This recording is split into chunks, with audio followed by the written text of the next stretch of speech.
bonjour à toutes et à tous et bienvenue pour cette porte ouverte virtuelle. On est pour une petite heure ensemble. Alors, je vais tout de suite dites-moi si le son et l'image sont OK. Et puis, on va tout de suite rentrer dans le vif du sujet. Donc, je vais faire un petit partage d'écran.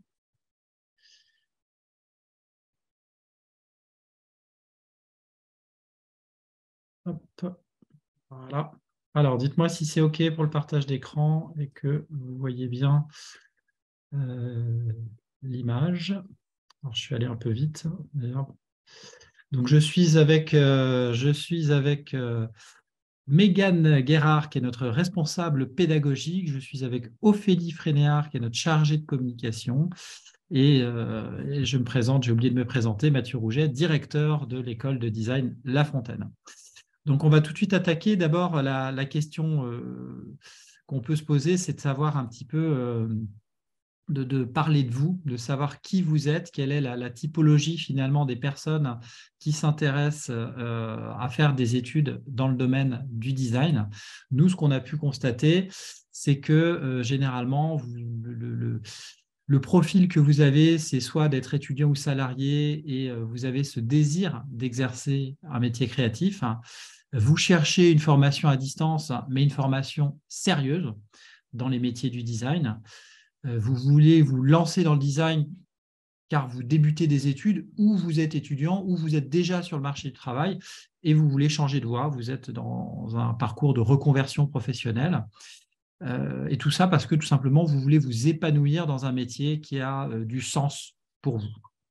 Voilà le premier constat qu'on fait sur toutes les personnes qui s'intéressent à l'école et qui ensuite deviennent étudiants. Alors, dans votre parcours, vous avez peut-être essayé l'auto-formation, mais ça, la réalité, c'est que ça ne suffit pas. Pour les étudiants, vous êtes peut-être passé par Parcoursup. Vous avez souvent été recalé parce que les places sont très chères. Donc, vous n'avez pas réussi à obtenir une école publique. Vous avez peut-être cherché d'autres études, à faire d'autres études. Vous êtes peut-être intéressé aussi aux écoles privées en présentiel. Vous avez constaté qu'elles avaient un coût qui était, on peut dire, vraiment conséquent. Et puis, si vous êtes salarié, ce n'est pas possible finalement de passer par une école en présentiel privée parce que ça va vous prendre tout votre temps, en fait. Et puis, il y a toutes les formations courtes. On voit énormément de formations courtes qui donnent quelques bases. Alors, c'est intéressant, qui font souvent rêver, mais qui ne permettent absolument pas d'exercer concrètement un métier de designer. Alors, moi, il y a un petit dicton qui dit que si vous désirez vraiment quelque chose, vous trouverez un moyen. Sinon, vous trouverez une excuse. Alors, si vous êtes là, c'est que je pense que vous cherchez un moyen et c'est une excellente chose. Alors, dans votre situation, le moyen possible, c'est tout simplement de se former à distance. Mais vous vous êtes sûrement demandé si les écoles à distance étaient sérieuses. Et vous avez bien raison, parce qu'elles ne le sont pas tout le temps. Alors nous, dans notre cas, on a commencé les formations à distance en 2016 et on a eu le temps d'identifier tous les risques pour les élèves et on a trouvé des solutions. Le risque principal, c'est de procrastiner, c'est de remettre au lendemain le travail qu'on a à faire. Alors, on a mis en place un système pour les personnes qui manquent un petit peu d'autonomie quand on débute ses études, et c'est le principe de live learning. Je reviendrai dessus un peu plus tard quand on présentera nos différentes formations. L'autre risque, c'est le manque d'organisation. Alors, pour cela, on a mis en place une formation qui est vraiment structurée, qui se déroule bloc par bloc, en mode projet. On est tout de suite projeté vraiment dans la réalité du travail. Et puis surtout, on a un suivi individuel avec des professionnels en activité. L'autre risque, c'est la solitude. Alors pour ça, on a un conseiller pédagogique, on a une communauté d'élèves qui est soudée avec différents outils, entre autres Discord. Et puis, vous avez des cours et des corrections qui sont en live, en direct avec vos professeurs selon les formules. Et puis le dernier point qui pourrait faire peur, c'est la nouveauté. Alors la nouveauté, souvent, on dit au départ que c'est dangereux. Ensuite, on dit que c'est ridicule. Et puis après, ça devient une évidence. Il y a énormément d'exemples là-dessus, que ce soit l'invention du train, que ce soit les téléphones portables à l'horizon de l'an 2000. Les études à distance avant la pandémie, on considérait que c'était soit dangereux, soit ridicule. Aujourd'hui, c'est vraiment une évidence. Et, et je pense que voilà, on ne pourra pas me contredire là-dessus. Alors, les avantages, on a parlé un petit peu de toutes les craintes qu'on pouvait avoir pour se lancer dans des études à distance. Maintenant, on va parler un petit peu des avantages que vous pouvez avoir à vous lancer là-dedans. Le premier point, c'est que c'est sécurisant parce qu'il y a concrètement vraiment une réduction des frais et des dépenses. Une école à distance coûte beaucoup moins cher qu'une école en présentiel. Et puis, si vous êtes étudiant, vous n'avez pas un logement, vous n'êtes pas obligé de vous déplacer dans une autre ville, vous n'avez pas des frais de déplacement. Donc, c'est vraiment optimisé de ce côté-là. Il y a beaucoup moins de stress, car on peut apprendre à son rythme. Les liens familiaux vont pouvoir être préservés parce qu'on peut étudier depuis chez soi ou si on est en déplacement depuis d'autres endroits. Et puis, on est en totale autonomie. On peut étudier et avoir un emploi en même temps. Et on peut surtout aussi étudier à son rythme toujours, ce qui est un point vraiment essentiel. Alors, qu'est-ce que le design? Je vais vous rappeler rapidement quels sont les grands éléments du design. La chose importante à se rappeler, c'est que le design aujourd'hui est vraiment partout, qu'il y en a pour tous les goûts, que vous soyez manuel ou conceptuel. Aujourd'hui, il y a des débouchés. Et le design, c'est quelque chose qui est à la croisée des arts, des sciences, des technologies, et qui est en totale connexion avec le monde d'aujourd'hui, dans sa réalité concrète et économique. Alors, le design, ça permet de satisfaire des besoins, de donner du sens, d'innover et de créer de nouvelles formes.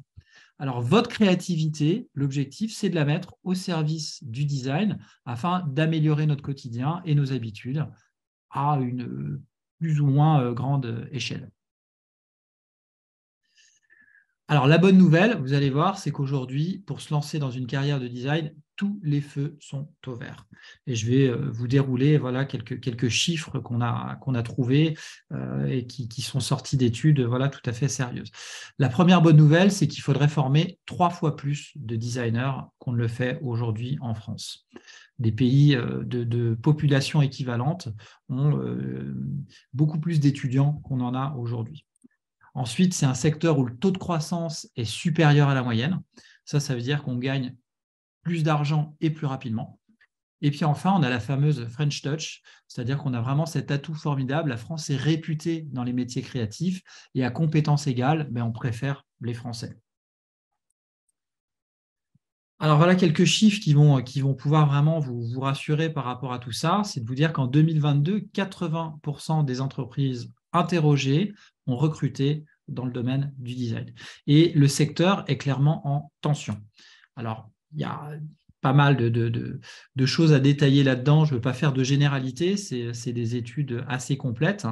Mais vous pouvez regarder, je vais pas détailler les chiffres, mais vous pouvez regarder à l'écran la fourchette de rémunération.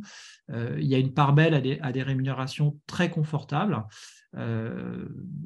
qu'on soit junior, qu'on soit au milieu du gué ou qu'on soit senior dans le domaine du design. Ensuite, voilà quelques chiffres pour les indépendants, les freelances. Il faut vous dire que le marché est séparé vraiment en deux. Vous avez 50% de salariés et 50% de freelances qui sont sur le marché du travail dans le domaine du design. Vous voyez que c'est assez bien réparti finalement les chiffres d'affaires. Très logiquement, quand on débute, on ne va pas tout de suite démarrer avec un chiffre d'affaires de 80 000 euros comme on peut le voir pour les 30% de designers qui sont plus des seniors qui ont 7 ou 8 ans d'expérience. Très important, c'est que, et on en reparlera, vous verrez après, parce que c'est lié à la façon dont nous, on a construit notre programme, c'est la façon dont on est recruté dans le domaine du design. Et vous pouvez voir que ce qui arrive en numéro 1, ce sont les réseaux sociaux. En deuxième position, ce sont les job boards, donc les plateformes type Malte et autres. Donc, vous voyez qu'à eux deux, la façon de recruter, c'est vraiment d'aller travailler son image de designer sur les réseaux sociaux. Le sentiment de marché des designers, Voilà quelques chiffres aussi qui sont intéressants, qui montrent vraiment la bonne santé du secteur et le dynamisme qu'il peut y avoir. Et puis, cerise sur le gâteau, c'est que 3 designers sur 4 sont heureux dans leur job. Quand tout secteur confondu, c'est 60% des salariés français qui veulent changer de travail. Donc, c'est vraiment un métier, et ça, on le savait déjà, si vous ne le savez pas, je vous le dis, c'est des métiers passion, c'est des métiers passion, et qui peuvent vraiment concrètement aujourd'hui, il y a tout un tas de débouchés possibles pour pouvoir gagner sa vie en tant que designer.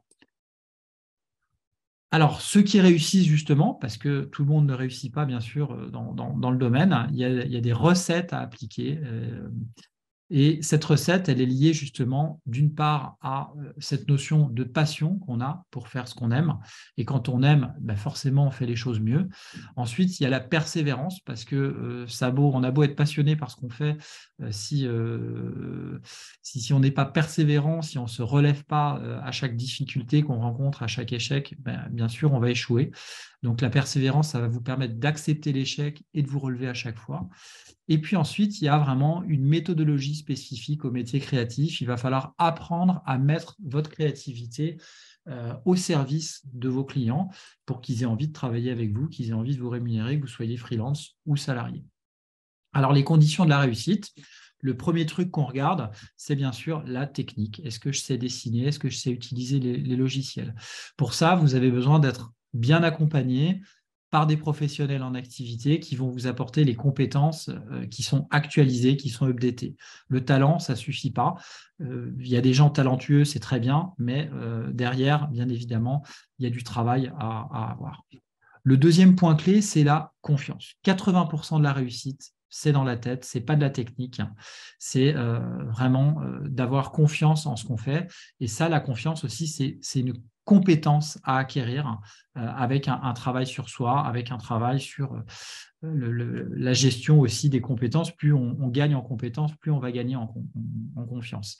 Il y a vraiment ce juste milieu entre l'effet qu'on appelle Dunning-Kruger, qui est cet effet qui constate que moins on connaît, plus on croit être compétent. C'est terrible, mais c'est comme ça. Et le piège de l'impuissance apprise, des fausses croyances, ou inversement, par manque de confiance en soi, on bloque automatiquement finalement, on se dit mais je ne sais pas dessiner, ben, c'est même pas la peine que je me lance là-dedans puisque la fausse croyance, c'est que pour savoir dessiner, il faut avoir du talent. Donc, je n'essaye même pas d'apprendre à dessiner et donc je me bloque toute ma créativité, tous mes souhaits de me lancer dans une carrière de designer. Dernier point, c'est l'ouverture d'esprit. L'ouverture d'esprit, c'est ce qui va vous permettre de défendre vos idées, d'accepter la critique et de pouvoir aller plus loin dans vos projets et de vous relever à chaque fois, ou en tout cas de défendre vos projets. On est dans des domaines créatifs. Les gens ne vont pas toujours être d'accord avec ce que vous proposez, avec ce que vous faites. Alors, les éléments qui sont importants à prendre en compte dans l'apprentissage. Dans l'apprentissage, on parle de savoir théorique, d'abord, c'est le plus classique. Ensuite, il y a le savoir-faire pratique, qui sont les compétences qu'on va acquérir justement en dessin, en logiciel, en méthodologie de travail. Et puis ensuite, on parle du savoir-être, c'est vraiment le comportement et l'utilisation à bon escient des savoirs. Et là, il y a tout l'aspect justement soft skills. Il faut vous dire qu'à compétence égale, la confiance, c'est ce qui va faire la différence. Donc, il va falloir travailler votre savoir-être, vos soft skills. Et puis, les autres points clés, c'est on est dans un métier créatif, mais pour autant, il faut avoir des compétences en économie, en gestion, en marketing, parce que ce sont des demandes très importantes du marché, des employeurs et des clients dans le domaine. Alors, on a besoin d'avoir des compétences en fait transversales et différentes liées au métier du design. On va vous demander, alors ça peut paraître un petit peu contradictoire, mais les entreprises ont tendance à chercher un petit peu le mouton à 5 pattes. Alors, ce n'est pas évident de se conformer à ça, mais il faut avoir une polyvalence suffisamment importante, c'est-à-dire un socle de compétences suffisamment large pour pouvoir répondre aux attentes de vos commanditaires. Ensuite, un point vraiment clé, c'est tout ce qui est lié au respect de l'environnement. Vous voyez qu'en ce moment, c'est vraiment un sujet d'actualité, mais tout ce qui est autour de l'éco-design va vraiment prendre une place très importante. Dans l'architecture et le design produit, c'est lié aux matériaux durables et recyclables. Dans le graphisme, ça va être par exemple la géographie des serveurs. Ensuite, le troisième point, c'est le design de service. On voit bien qu'aujourd'hui, le design, ce n'est pas qu'une histoire d'esthétique, hein, c'est aussi une histoire de quelque chose qui va être au service de l'utilisateur, qui va être ergonomique et pratique à utiliser. Si vous allez sur un site Internet, il faut que facilement vous arriviez à trouver l'information que vous cherchez.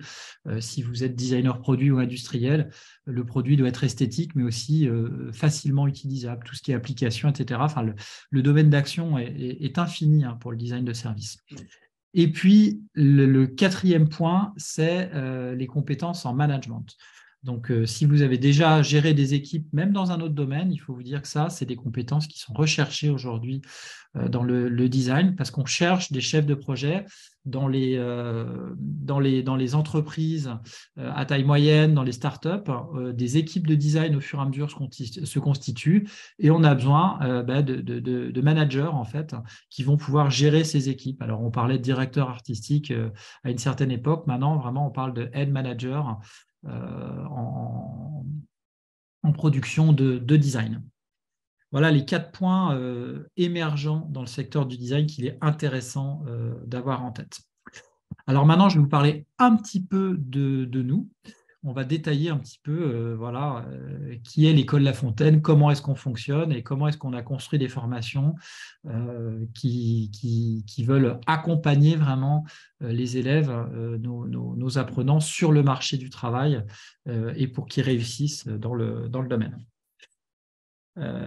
Alors, les formations à l'école La Fontaine, nous avons 4 bachelors, un bachelor en design graphique, en architecture d'intérieur et en design produit. Et ensuite, on a un bachelor qui regroupe en fait ces 3 bachelors qu'on appelle un bachelor designer global. Je vous parlais du mouton à 5 pattes tout à l'heure. Il y a ce besoin sur le marché du travail d'avoir des compétences à la fois en design graphique, architecture d'intérieur et design global et design produit. Donc, au fur et à mesure en fait, de votre apprentissage, vous pouvez décider de prendre des options pour pouvoir vous spécialiser.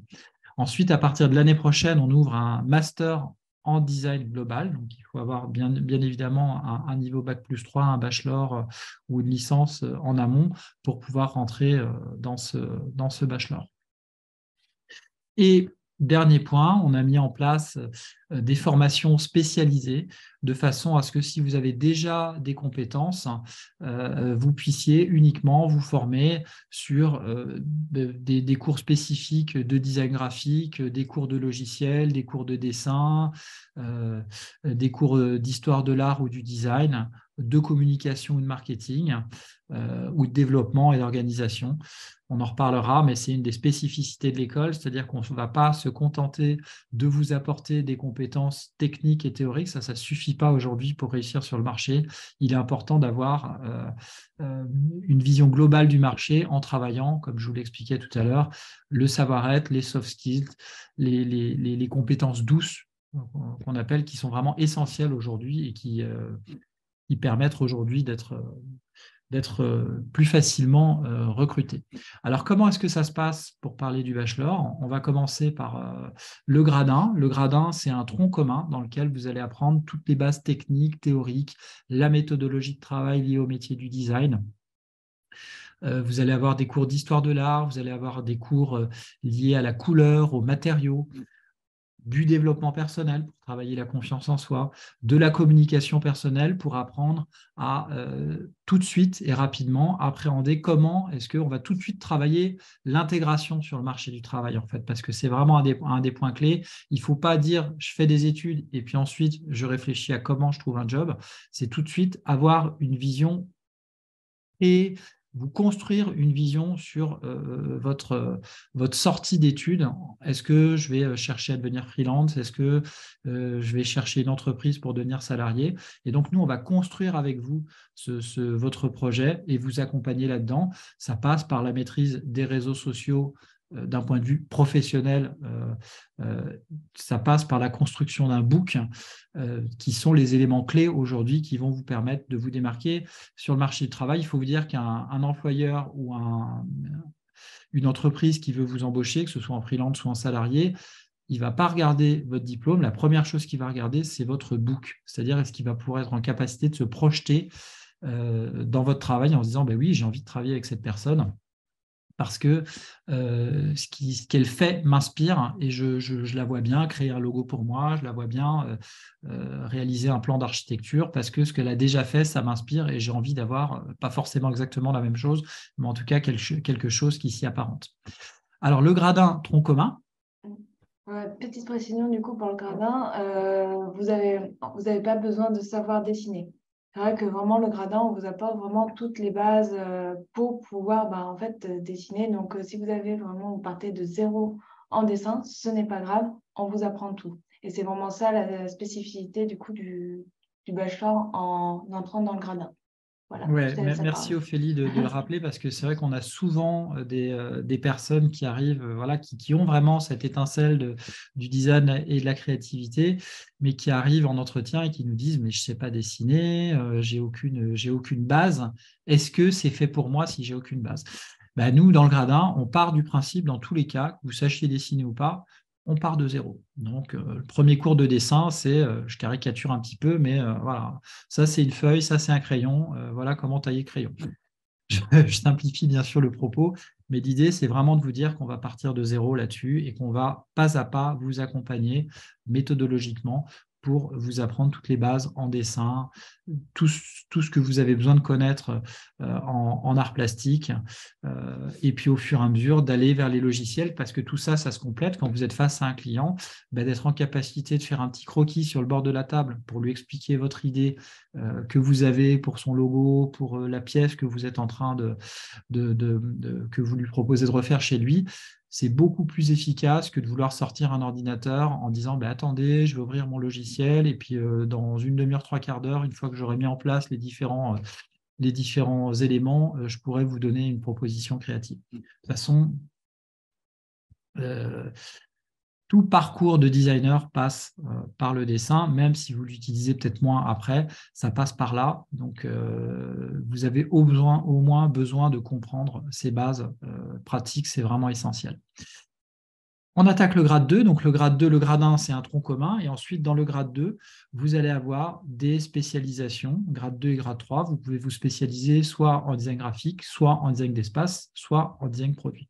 Sachant que quand vous faites le bachelor designer global, vous aurez accès en fait à ces trois spécialisations en même temps. Donc, on va toujours retrouver des cours de dessin, des cours d'art plastique, des cours d'économie, de gestion, toujours de développement personnel. Et puis ensuite, on va avoir les cours de spécialisation autour soit du graphisme, soit de l'architecture d'intérieur, soit du design produit, où là, on est en mode projet. Tous les professeurs sont des professionnels en activité.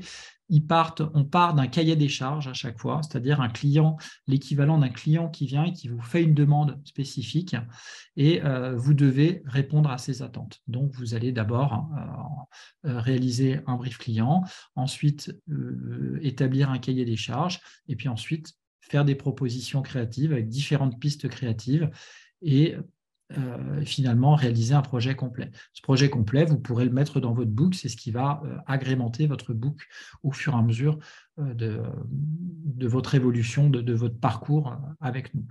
Mais l'idée, c'est vraiment d'être en mode projet dès le départ, de bien comprendre le processus de création, en fait, dans le domaine du design. Il est à peu près équivalent qu'on soit en design graphique, espace produit, mais bien évidemment, les sujets vont être différents. Donc, on va vous apprendre toute cette partie-là et puis aussi toute la partie aussi communication personnelle pour aller chercher, puisque l'objectif final, quoi qu'il advienne, c'est de trouver un job derrière et d'intéresser les entreprises. Donc, comme je vous le disais, le métier est en tension. Pour autant, le métier est en tension pour des gens qui ont des réelles compétences. Aujourd'hui, sur le marché du travail, on voit beaucoup de gens qui se sont un petit peu décrétés designers, parce qu'on l'évoquait tout à l'heure, ils ont suivi 2-3 formations comme ça sur Internet.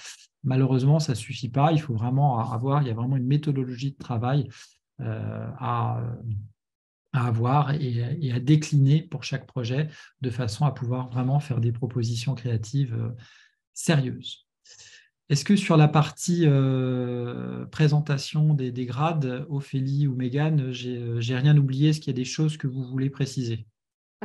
Oui, alors peut-être que vous avez vu sur la diapo précédente que dans ce module bachelor, on propose aussi le DE-MAD. Et le DE-MAD, du coup, c'est ce qui correspond, voilà, par rapport à le bachelor design global, ça correspond en fait à 2 spécialisations. Donc, les étudiants, ils ont une mineure et une majeure. Donc, comme certains, ils peuvent avoir une majeure graphisme et après une mineure produit. En fait, ça correspond à cette polyvalence qui est réclamée par les entreprises, d'avoir en fait un profil complet. Et d'autant plus que dans le design, ben, c'est vrai que le graphisme et le produit, et aussi bien que le produit et l'architecture d'intérieur, sont des domaines qui se complètent naturellement. Et donc, du coup, les étudiants, de ce fait, ben, ils aiment du coup compléter leur cursus avec ces 2 spécialités. Mais c'est en option. Vous pouvez avoir juste du coup une seule spécialité. Donc, dans ces cas-là, vous avez un bachelor designer du coup graphique ou architecte d'intérieur ou produit. Ou sinon, vous avez un DE-MAD avec 2 spécialisations. Ou sinon, vous avez le bachelor design global avec 3 spécialisations, donc graphisme, espace et produit. Voilà. Merci Ophélie. Alors, on va passer justement au diplôme. C'est des questions qui sont souvent posées. Donc, la différence entre les diplômes et les certifications. Donc, nous, on a deux statuts. On est établissement d'enseignement supérieur technique privé et on est aussi organisme de formation certifié Calliope.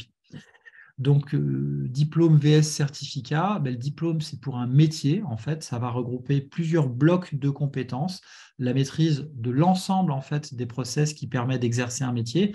Exemple, pour un graphiste, justement, l'ensemble du process, c'est de maîtriser à la fois le dessin, l'illustration, la gestion des couleurs, les logiciels pour réaliser les créations, la méthodologie de création, la communication, la relation client. Alors, les diplômes, ils peuvent être inscrits au RNCP. Le RNCP, c'est le répertoire national des certifications professionnelles. Et là, on dit qu'ils sont reconnus par l'État.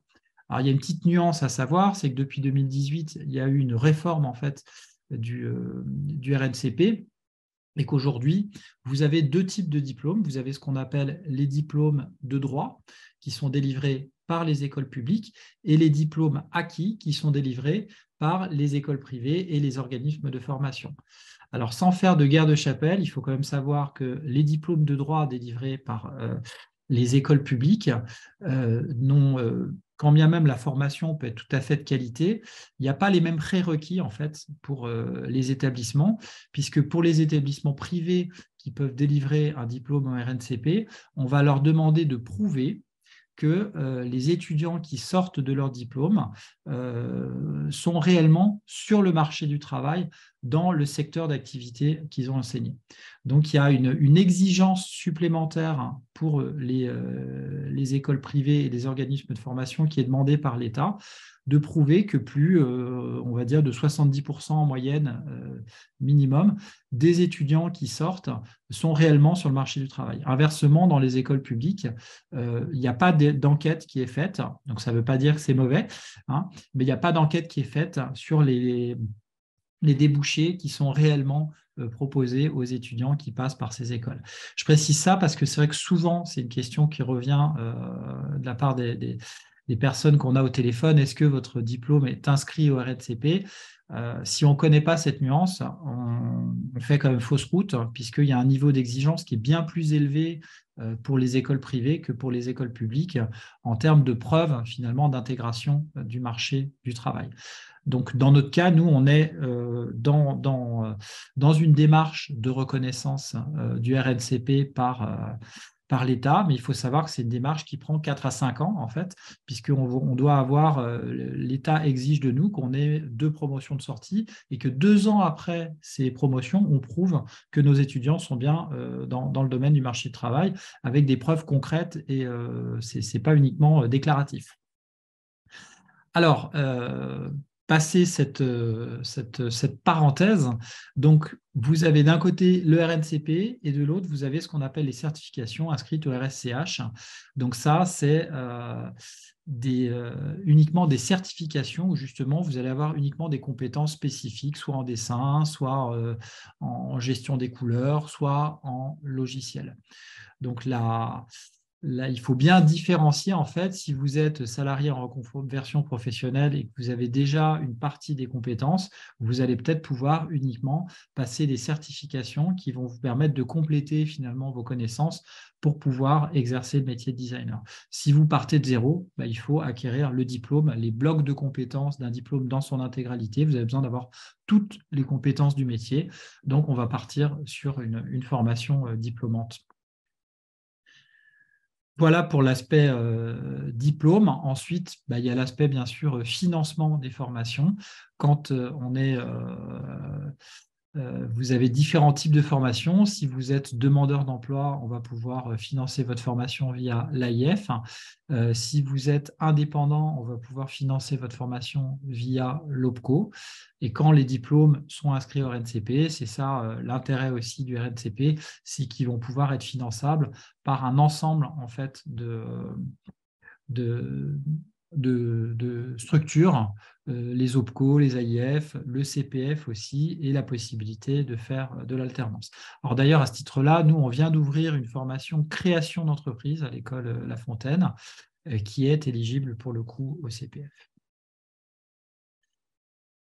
Alors, on va parler des modalités d'apprentissage. On a dû justement construire au fur et à mesure, depuis 2016, époque où on s'est lancé dans la formation à distance à l'école La Fontaine, à savoir qu'on était une école en présentiel au départ.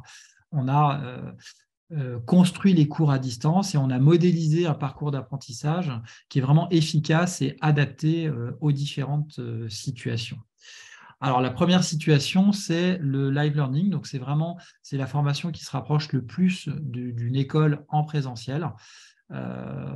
C'est le live learning. Le live learning, vous avez une rentrée par an. Tous les cours sont en direct, en visioconférence avec les professeurs. Vous avez un emploi du temps qui est fixe d'une semaine sur l'autre.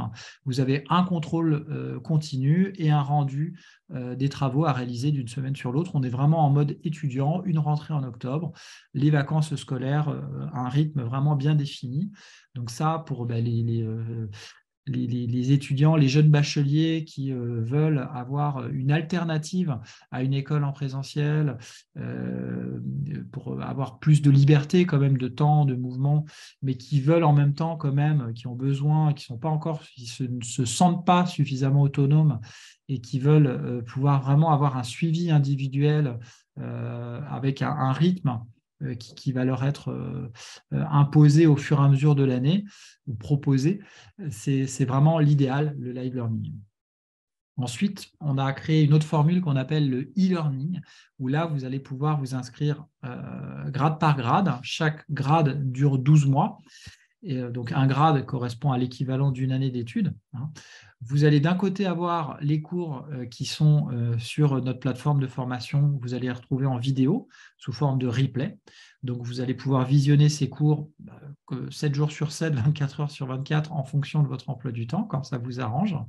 Et de l'autre, on a un système de correction live à la demande, c'est-à-dire qu'en fonction de votre avancée dans le programme, vous allez pouvoir vous inscrire à des sessions de correction, qui sont des sessions de correction collective, où le professeur va individuellement à chaque fois corriger votre travail en dessin, en design, en art plastique, en logiciel, pour pouvoir répondre à vos questions. En dessin, vous allez voir concrètement la main du professeur sur votre dessin, corriger votre travail et vous faire des propositions s'il y a des erreurs, en tout cas. Donc, l'idée de cette formule, c'est d'avoir une formule plus souple qui vous permet d'avancer à votre rythme. Si pendant 2 mois, vous ne pouvez pas travailler parce que vous avez un job à côté qui est saisonnier, bah, vous mettez un petit peu de côté vos études et vous travaillez. Et quand vous revenez ensuite de ce job saisonnier, vous pouvez décider de travailler à plein temps sur la formation et avancer à votre rythme de cette façon-là. Il faut dire que nous, sur cette formule, énormément de nos élèves qui sont étudiants ont un job à côté et ils arrivent à concilier à la fois le job qui va leur permettre de financer leurs études concrètement et l'activité de salariat, décidément. Pour le live learning, Mégane, est-ce que j'ai rien oublié? Est-ce qu'il y a des choses essentielles à dire ou c'est OK pour toi? Non, dans l'ensemble, t'as bien résumé tout ça. Et le e-learning aussi. OK, alors je passe au speed learning. Le speed learning, c'est vraiment la même formule que le e-learning. Vous avez le même contenu pédagogique, le même suivi. La seule chose, c'est qu'on va vous proposer d'aller plus vite. Quand on est en reconversion professionnelle et qu'on se dit, ben, je cherche une formation sérieuse, je veux obtenir un niveau bachelor, donc un niveau bac+3. D'un côté, il y a des écoles en présentiel où on fait 3 ans d'études. On ne peut pas vous vendre du rêve et vous dire que vous allez pouvoir, en 3 mois, comme on le voit dans certaines formations, devenir designer. C'est malheureusement pas possible. Ça ne fonctionne pas comme ça. Pour autant, nous, on a essayé de construire une formule en speed learning où vous allez avoir, de la même façon que le e-learning, vous allez pouvoir travailler, en fait, regarder les vidéos, avoir accès à la plateforme de formation quand vous êtes disponible pour ça. Vous avez les sessions de correction en live où vous vous inscrivez à des sessions par petits groupes. Ça a lieu toutes les semaines en dessin, design, art plastique, logiciel. Vous avez des sessions de correction qui sont disponibles. Vous pouvez vous inscrire et faire corriger vos travaux. Dès que vous avez un retour de votre travail, ça vous permet, le professeur va vous dire, ben, c'est bon, tu peux passer au module suivant, ou là, non, il vaut mieux que tu retravailles parce que ce n'est pas au point. Donc, ça vous donne, et vous n'êtes pas pénalisé pour ça parce que vous n'allez pas, vous pouvez donner une note, il va vous donner une note à titre indicatif. Pour autant, cette note ne va pas compter, en fait, dans la moyenne générale, elle ne va pas vous pénaliser. Vous avez des partiels de fin de grade que vous passez quand vous avez réalisé tous vos modules, et c'est durant ces partiels que vous allez valider, en fait, votre grade qui va vous permettre de passer au suivant. Donc, en speed learning, on vous permet tout simplement d'enchaîner les grades, et vous avez un accès à la formation, vous inscrivez directement pour faire les 3 grades qui correspondent aux 3 années du bachelor, et vous avez un accès de 24 mois. Donc, pour ceux qui sont intéressés par cette formule, il y a énormément de choses à dire, mais en gros, nous, ce qu'on a constaté, c'est qu'en minimum une quinzaine de mois, on pouvait réaliser cette formule-là. Après, avec un travail quand même personnel conséquent, on a des sondages auprès de nos élèves pour savoir le temps qu'ils ont passé sur chaque module, et on a des tableaux qu'on vous fournit quand on est en entretien d'admission avec vous pour que vous puissiez vous faire une idée du temps que vous allez mettre si vous êtes dans un programme de reconversion, que vous avez déjà un job à côté. Si vous vous dites, mais moi je suis disponible 20 heures par semaine pour la formation, on va pouvoir vous dire approximativement, ça va bien sûr dépendre de votre force de travail aussi, mais combien de temps vous allez mettre à faire la formation en travaillant 20 heures par semaine. Voilà pour le speed learning.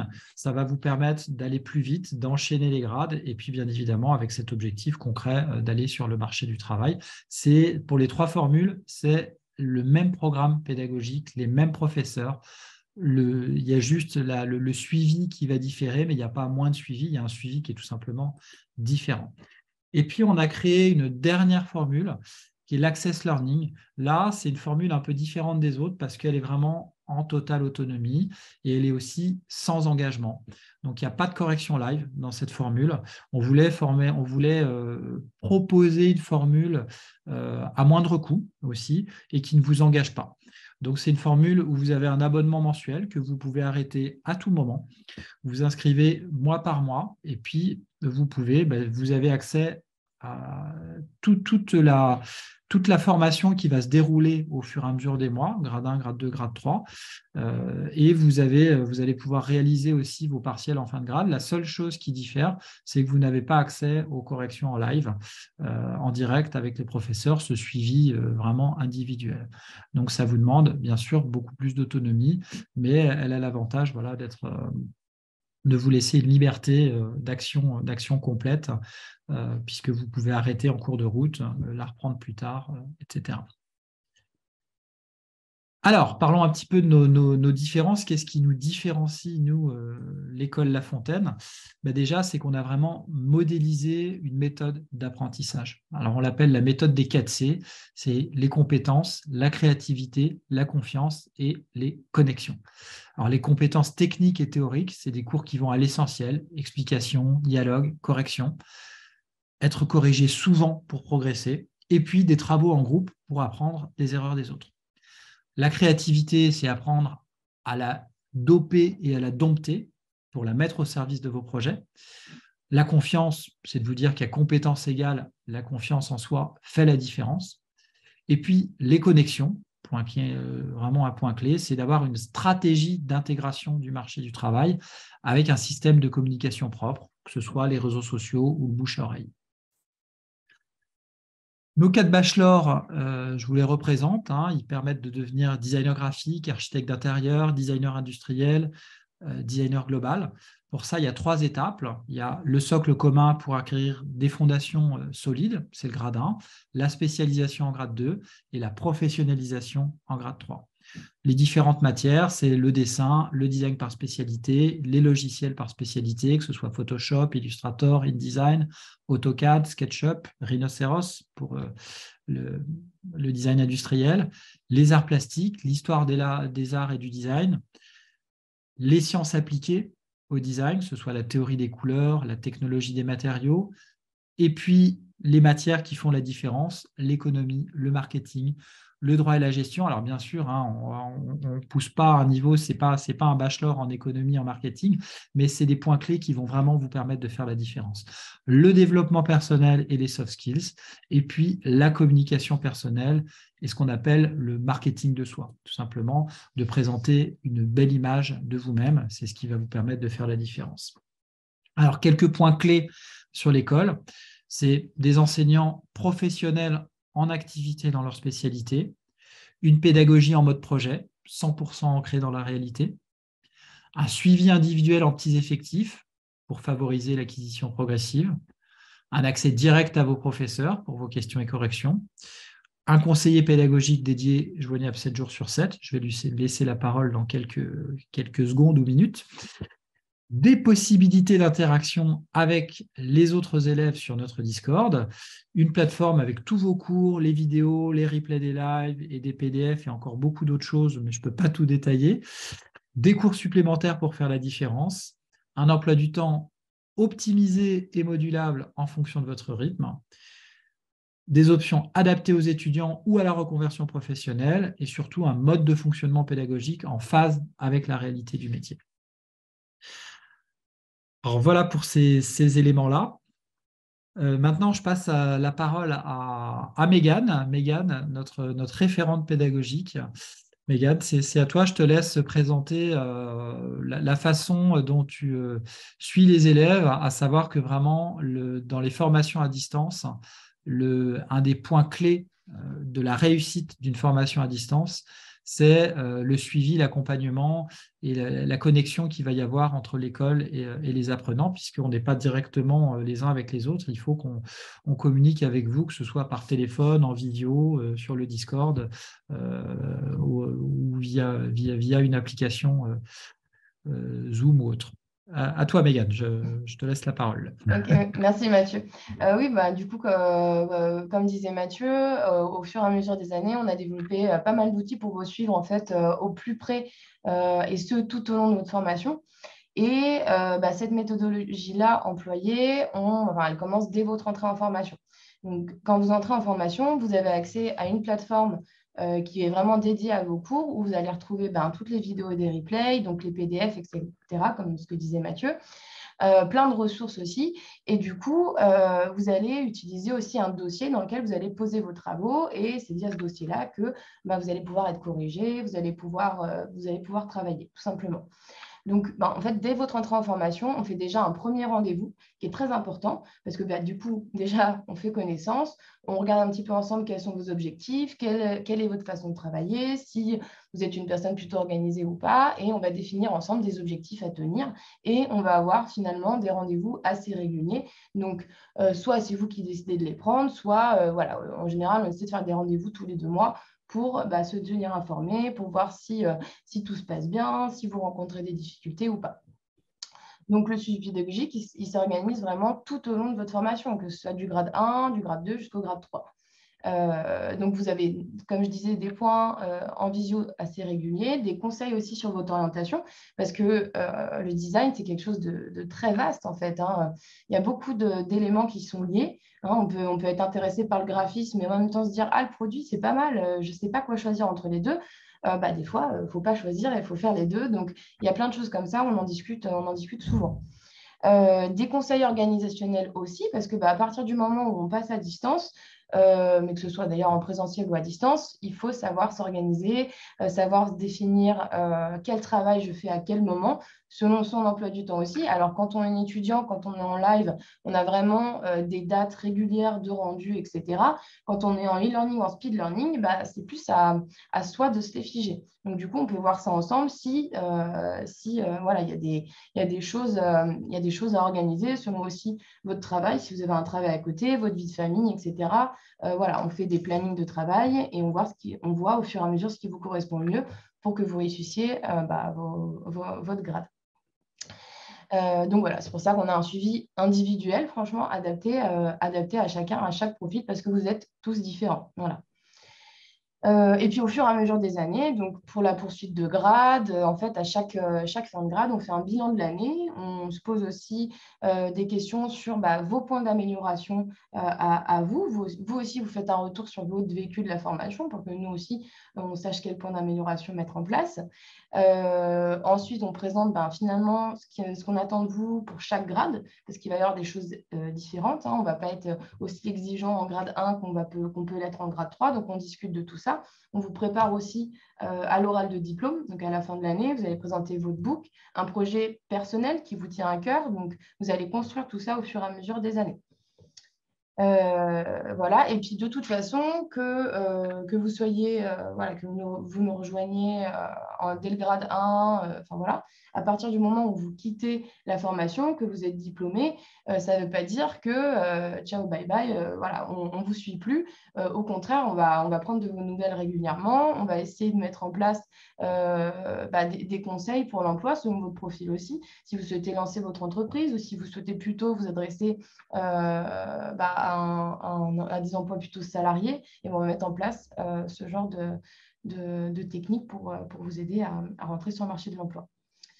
Et de plus, pour les étudiants, on les a encore, on a de leurs nouvelles et souvent ils nous partagent leur actualité, finalement ce qu'ils sont en train de faire, etc., selon leur domaine. Et du coup, on les met aussi en avant sur nos réseaux et notre site internet. Donc voilà, ça ne s'arrête pas au grade 3, c'est ce que je veux dire. Et du coup, on a plusieurs outils. Donc, comme disait Mathieu, par exemple, on a Discord. Donc, c'est, pour ceux qui ne connaissent pas, c'est vraiment une plateforme sur laquelle tous les étudiants peuvent aller. C'est un serveur et c'est un endroit où on peut échanger, on peut savoir en vocal, on peut savoir en visio. Du coup, voilà, vous avez pas mal de… Même si vous faites votre formation de votre côté, vous avez pas mal de contacts, que ce soit du coup avec moi ou avec tous les autres étudiants, voilà, qui partagent leurs travaux, leurs conseils, leurs questions. Donc, voilà, c'est assez intéressant d'utiliser cet outil. On peut avoir aussi des contacts, que ce soit en visio, comme ce qu'on est en train de faire maintenant, par mail ou par téléphone. Voilà, ça va dépendre aussi du besoin sur le moment. Voilà. Il y a beaucoup d'échanges finalement qui sont mis en place. Et du coup, pour réussir une année à distance, si je peux vous donner quelques conseils, c'est déjà, que ce soit surtout dans les métiers créatifs, c'est d'entretenir votre curiosité. Parce que voilà, si vous vous intéressez à plein de sujets, tous ces sujets-là vont servir finalement vos projets, vos rendus en design. Donc, c'est vraiment important de rester éveillé à tout ce qui se passe autour de vous tout le temps. Il faut maintenir aussi le lien avec les autres. Alors, On a mis en place justement plein de choses pour le faire, donc il faut vraiment profiter de ça, hein. Il y a pas mal d'étudiants voilà, qui ne se connaissent pas, qui ne se sont jamais vus, mais qui discutent entre eux et qui partagent pas mal sur ce réseau-là. De bien rester informé aussi, voilà, à distance, l'information, voilà, elle vous est donnée par mail, mais aussi via le Discord, donc il faut rester informé par tout ce qui s'y passe. De bien appliquer aussi les conseils des professeurs, parce que nos professeurs sont quand même des professionnels en activité, donc ils ont vraiment la connaissance du métier et du terrain. Donc c'est vraiment important de garder leurs conseils précieusement. De bien toujours garder vos objectifs en tête, même si vous vous dites ben, j'étais intéressée par le design graphique, mais finalement, je crois que le design produit, je m'amuse plus, etc. Enfin, voilà, il faut vraiment vous dire qu'on n'est pas obligé de se décider dès le grade 1 de ce qu'on veut faire. Ça peut évoluer toujours au fur et à mesure de la formation. Et surtout, donc restez pas de votre côté, dans votre côté, et n'hésitez pas, franchement, à demander de l'aide dès que besoin. Voilà, de prendre des rendez-vous, de poser vos questions. Voilà, c'est très, très important pour réussir votre année à distance. Voilà, moi, j'ai terminé sur la présentation voilà, de tout le pôle pédagogique. Merci beaucoup, Mégane. Ben, on va passer aux questions s'il y en a. Je vais peut-être arrêter le partage d'écran. Alors, j'ai vu que on avait, j'ai vu Fabien. J'ai vu Fabien, j'ai vu un de nos élèves. Bonjour Fabien. Bonjour Mathieu. Ça va bien? Très bien, et toi, ouais. Super, merci. Ben, là on va voir s'il y a des questions qui arrivent dans le chat. Ophélie, je te laisse me dire. En attendant, c'est super, ce serait bien d'avoir. Donc, Fabien, toi, tu es en reconversion professionnelle. Tu peux peut-être nous raconter comment ça a mûri tout ça entre ton ancien job et puis là, maintenant, où tu en es dans l'école? Avec plaisir. Déjà, j'arrive un petit peu en retard parce que j'étais en train de travailler sur le dernier module d'art plastique que j'espère rendre à temps pour passer les examens de fin d'année mardi et pour valider la première année de formation. D'accord. Alors, mon parcours, je suis un ancien journaliste radio. Je me suis intéressé, en tout cas, c'est revenu comme un boomerang au dessin il y a une quinzaine d'années à peu près. C'est quelque chose qui peut plus vous quitter à partir du moment où ça vient en vous. Et j'étais persuadé de bifurquer à un moment donné sur le dessin, sur la création en règle générale. Et le mot design, le monde du design a commencé à venir aussi au fil des années. Et puis, on s'est rencontrés physiquement, Mathieu, puisque dans l'ancienne formule de l'école, j'avais pris des cours de dessin et d'art plastique. Et lorsqu'il s'est agi de trouver une formation pour changer de voie, j'ai constaté que l'école avait beaucoup évolué et qu'elle avait mis en place donc ce bachelor de design. Et tout naturellement, je suis venu, je ne me suis pas posé 50 000 questions, j'ai regardé à droite et à gauche ce qui se faisait, et je me suis dit que ce que j'avais pu rencontrer dans un premier temps lors des cours de dessin et d'art plastique, j'allais le retrouver avec une autre dimension dans le projet de bachelor. Donc, ça fait 9 mois maintenant que j'ai commencé la formation, et je suis au bout de la première année. Je dois terminer dans à peu près 15 mois au maximum, ce que je ferai de toute façon. Voilà, qu'est-ce que je peux dire d'autre sur ce que j'ai rencontré, ce que j'ai découvert? Oui, peut-être, est-ce que peut-être les difficultés que tu as rencontrées, les réussites que tu as pu avoir Ouais. Difficulté, pas beaucoup. Les outils, que ce soit Zoom, Discord, la plateforme d'apprentissage, c'est quelque chose qu'on intègre assez facilement. Le contact avec les professeurs est relativement naturel parce que c'est vrai qu'il y a la distance entre nous, mais grâce aux outils numériques et à la production de nos travaux sous forme de PDF, on arrive à interagir assez facilement. Et comme tu le disais, c'est vraiment, ce sont des grands professionnels. Moi, j'ai beaucoup de plaisir à les à les rencontrer, à échanger avec eux. Les réussites, alors c'est quelque chose d'assez global parce que je savais faire des choses avant d'entamer cette formation, notamment au niveau du dessin.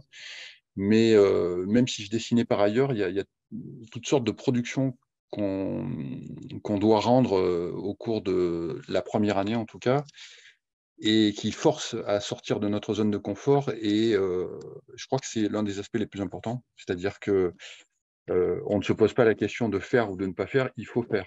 Donc j'ai réalisé par exemple en art plastique une maquette qui est assez impressionnante, ce que j'aurais jamais fait voilà, en temps normal. J'ai réalisé des choses. Là, je suis en train de finir un jeu de loi de A à Z. Voilà, il est quasi commercialisable dans quelques heures. C'est pour ça que je suis arrivé un petit peu en retard, c'est-à-dire que j'étais vraiment en train de travailler là-dessus. Voilà, j'ai plein de choses positives à dire sur l'école, sur la méthode de formation, sur la force de travail qu'il faut avoir aussi, parce qu'on n'est pas ici pour rigoler. Voilà, moi, tous les jours, je suis à la tâche et j'en suis content. D'accord, ouais, super. Ça, c'est très important, voilà, de préciser. Tu parlais de force de travail. Oui, nous, on essaye d'expliquer, voilà, que une formation à distance peut être une formation sérieuse, avec de réels objectifs, voilà, d'intégration du marché du travail, qui plus est dans un marché du travail aujourd'hui qui est en tension dans le bon sens du terme, puisqu'il y a vraiment de la place pour les gens qui ont de réelles compétences, hein, bien sûr, par contre, hein. Puisqu'on sait qu'on est sur un marché où d'un côté, il y a on va sur 5euros.com et on nous propose des logos à 5 euros. Et de l'autre, qu'est-ce qui fait? Pourquoi est-ce qu'on peut vendre un logo 500, 1000, 1500, 2000, 3000? Qu'est-ce qui va expliquer ces différences-là? Donc là, bon, on ne va pas rentrer dans le détail. Il y a des cours vraiment spécifiques là-dessus, justement, dans le programme. Mais OK. Ben, merci beaucoup, en tout cas, pour ce témoignage. Je peux partager aussi des travaux, si tu le veux, Fabien, de ce que tu as fait au cours de cette année. Oui, oui, parfait. Pas de Je souci. Ouais, vais faire un partage d'écran. Ah, bah chouette, ouais, si pendant que, pendant que Fabien parlait, tu allais jeter un œil. ouais. Excellente idée.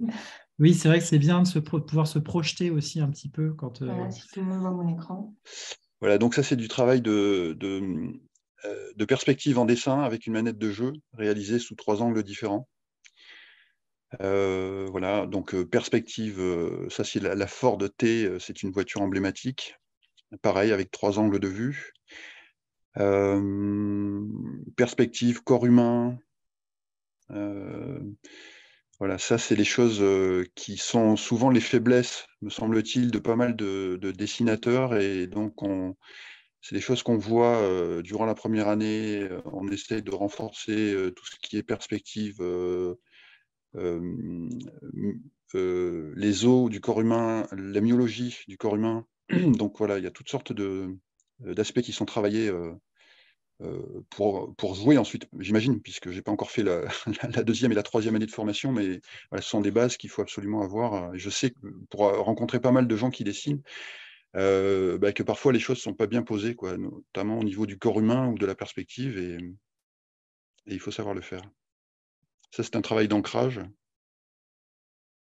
Voilà, un des travaux au cours de l'année qui sont réalisés. Là, on passe au design avec le visuel d'un projet de bouteille de gin. Voilà, il fallait absolument partir de zéro, trouver la forme de la bouteille et réaliser la commande du donneur d'ordre, voilà, qui avait certaines exigences. Et voilà, ça a très bien matché avec Nicolas Fievé, le prof de design, sur ce projet-là. Donc, le recto et le verso.